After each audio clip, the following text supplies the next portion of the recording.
Hello, and welcome back to Shrink by Quint. Each week, I'll explore the inner landscape of the mind, untangling the knots of emotion, relationships, and meaning.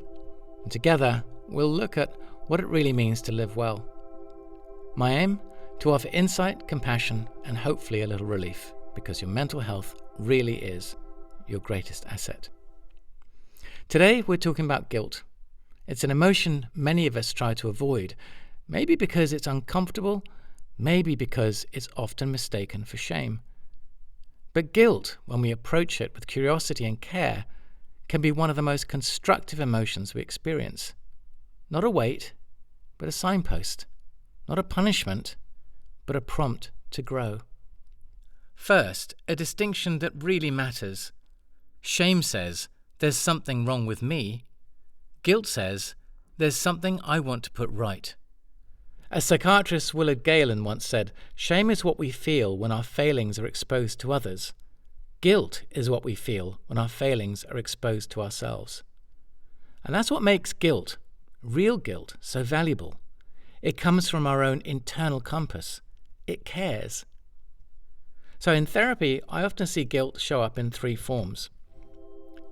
First, existential guilt is the quiet ache that comes from not living as fully or as freely as we know we could. Donald Morano called it the emotional consequence of being aware of our own finitude. You get one life. Tick-tock, tick-tock, tick-tock.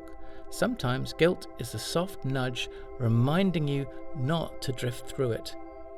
This kind of guilt isn't there to scold you, it's there to guide you forward.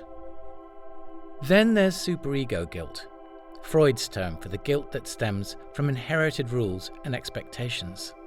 The shoulds and oughts we carry from childhood, culture, and other people's priorities. Psychotherapist Karen Horney described it as the tyranny of the shoulds.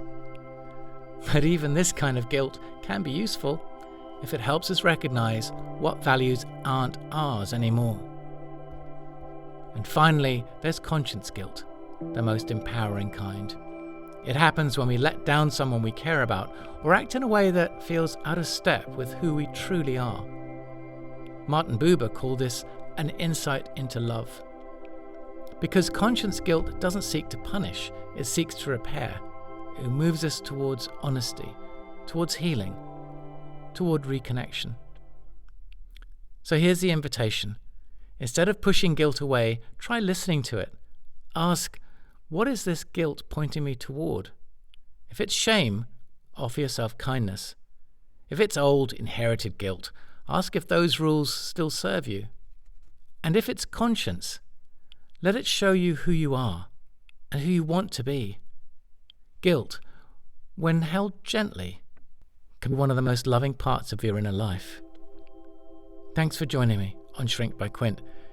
If something in today's episode helped you, please feel free to share it with someone who might benefit.